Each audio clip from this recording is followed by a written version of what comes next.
विद्यार्थियों, विगत अंक में हमने भाव्यती रूप सिद्ध किया था। आज हम पुनः भाव्यती रूप की सिद्धि करेंगे।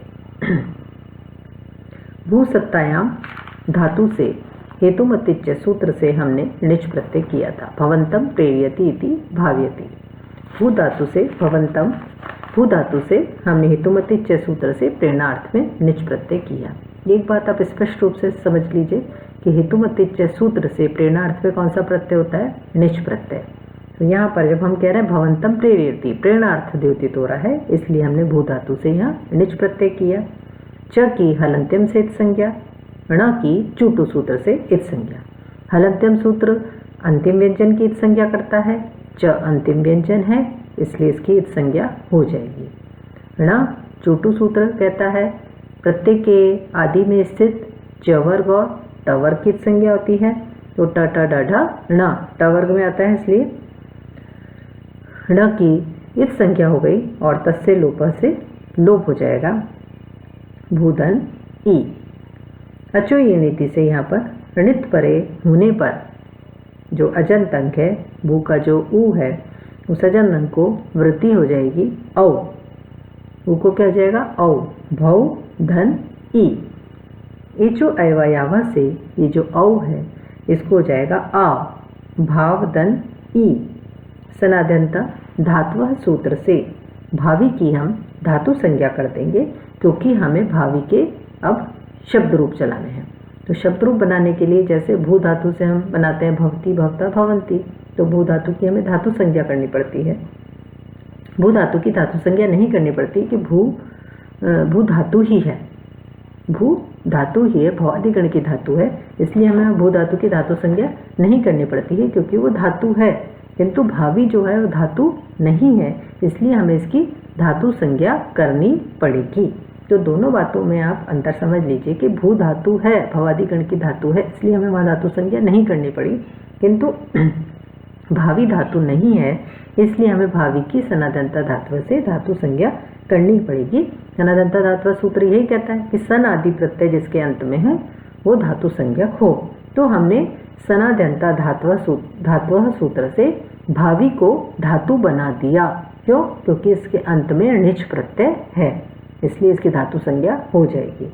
जब धातु संज्ञा हो गई तो वर्तमानी लट से लट, जैसे आपने तृतीय वर्ष में भक्ति रूप बनाया होगा तो इसी प्रकार से क्रिया करी होगी। जब भक्ति बनाया होगा वर्तमानी लट से क्या करा था हमने? भू धातु से लट। यहाँ भावी से परे हम वर्तमानी लट से क्या करेंगे? लट। लट में ट की हलंत्यम से इत संज्ञा, भावी और लब।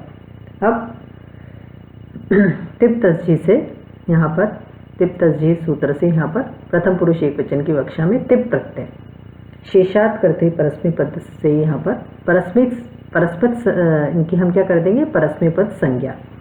और परस्मैपद संज्ञा कर देने के कारण से तिप तस्जी से यहाँ तिप तस्जी सूत्र से यहाँ ल के स्थान पर कौन सा प्रत्यय आएगा? परस्मैपद संज्ञक तिप प्रत्यय। तिप में से प की हलंतम से इत संज्ञा, भावी शप और ती। सार्धधातु का अर्धातु योग से जो भावी का ई है इसको गुण हो जाएगा। ई को गुण क्या होगा? ए।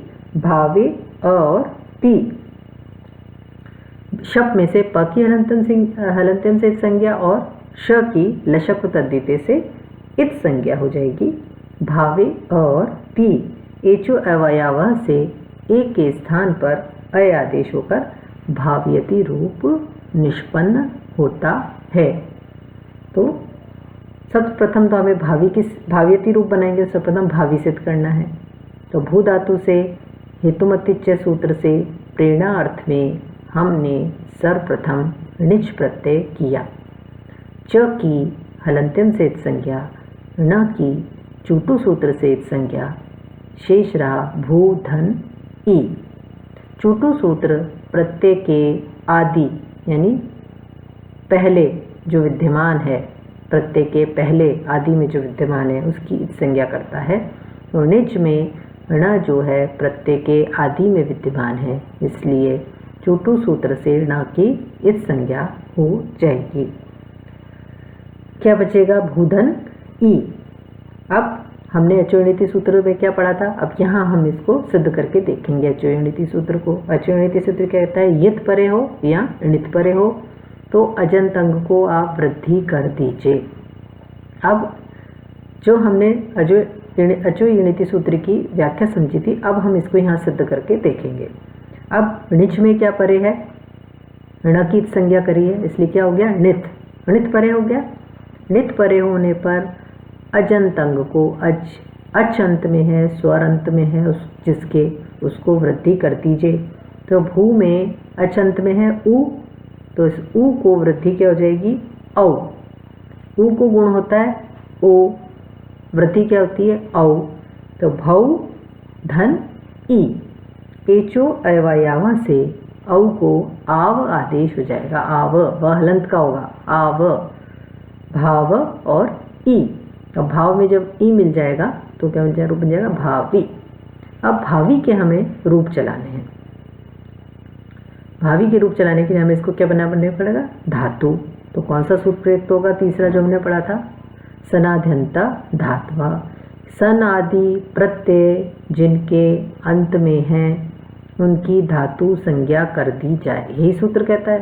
तो यहाँ पर भावी में कौन सा प्रत्यय अंत में है, णिच। णिच अंत में होने के कारण इसकी क्या हो जाएगी, धातु संज्ञा।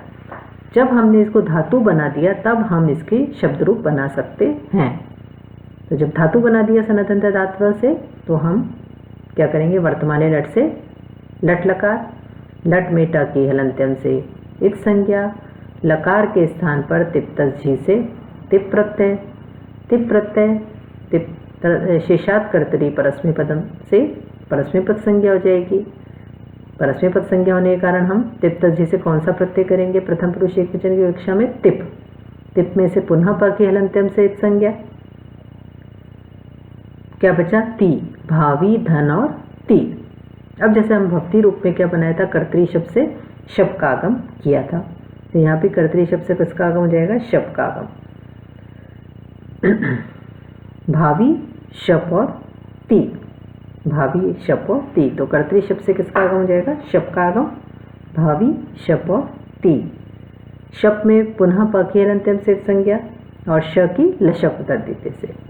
लशप तद्धिते सूत्र क्या कहता है, लकार शकार प्रत्यय के आदि में स्थित लकार शकार और क वर्ग की इत संज्ञा होती है। इत संज्ञा कर दी, शब्द में से बचा अ, भावे और ती, एचो अयवायाव से ए के स्थान पर हमने अय आदेश करा, भाव अय और ती मिला दिया तो क्या रूप बना, भावयति। क्या रूप बना, भावयति। हमारा रूप कैसे हुआ, भावयति। हमारा रूप सिद्ध हो गया भावयति। इस प्रकार से हमने भावयति रूप की सिद्धि करनी है। तो जैसे भवती में हमने प्रक्रिया करी थी, वही प्रक्रिया भावी से परे करनी है। वर्तमान से लट, कर्तरी शब्द से शब का आगम और शब में से शेष रहा अ। सार्वधातु का अर्धातु का क्या कहता है, सार्वधातु क्या आर्धातु परे होने पर इगंत अंग को क्या होता है, गुण आदेश हो जाता है। तो यहाँ पर जो भावी का ई है इसको गुण क्या हो जाएगा, ए, भावे और ती, एचो अयवायावा से ए को अय आदेश हो जाएगा और हमारा रूप बन जाएगा भावयति। यह इतनी हमारी ये सिद्धि हुई भावयति की। अब दूसरा एक सूत्र आता है निश्चश्च। निश्चश्च, निश्चश्च सूत्र क्या कहता है, क्रिया का फल कर्ता को प्राप्त हो तो णिजन धातु से आत्मने पद हो। यदि क्रिया का फल किसको प्राप्त हो, कर्ता को प्राप्त हो रहा हो, तो णिजन धातु से परे क्या हो, आत्मने पद हो। तो अभी हमने भाव्यति रूप बनाया, अब हम रूप बनाएंगे भाव्यते। क्या बनाएंगे, भाव्यते। तो भाव्यते आत्मनेपद का रूप है, किसका रूप है, आत्मनेपद का। तो अगर हमें भाव्यते रूप बनाना है तो हम क्या करेंगे, भावी, यहाँ तक पूरी प्रक्रिया वही चलेगी। भू सत्तायन धातु से हम निच प्रत्यय करेंगे हेतुमत्तिच सूत्र से, और निच में से लोप करके ई शेष रहेगा, फिर अचोयणिति से आदि वृद्धि करेंगे और क्या रूप बन जाएगा, भावी। उसकी सनातनता धातु से क्या कर देंगे, धातु संज्ञा। अब जब हमें परस्मै पद में रूप बनाना था तो हमने क्या रूप बनाया, तिप प्रत्यय का प्रयोग किया। जब हमें भाव्यते रूप बनाना है तो आत्मनेपद का प्रयोग दिखाई दे रहा है भाव्यते, तो हमें कौन सा सूत्र लगाना पड़ेगा, णिचश्च। हम लिखेंगे णिचश्च। णिचश्च सूत्र से यहाँ णिजंत धातु से परे आत्मनेपद हो, लिखना पड़ेगा। णिचश्च सूत्र से णिजंत धातु से परे यहाँ कर क्या हो, आत्मनेपद हो।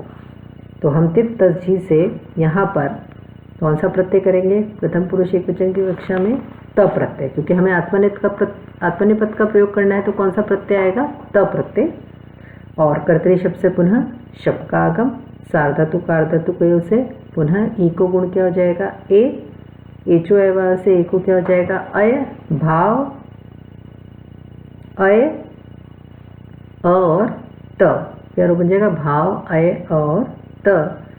फिर टित आत्मनेपदा नाम टेरे सूत्र से यहाँ पर टी को क्या हो जाएगा, एत्व। तो भाव्यत में जो अंतिम अच अ है इसकी टी संज्ञा हो जाएगी और इस टी संज्ञक को अ को टित आत्मनेपदा नाम टेरे से क्या हो जाएगा, एत्व हो जाएगा और हमारा रूप बन जाएगा भाव यते। इसकी पुनः सिद्धि हम अगले अंक में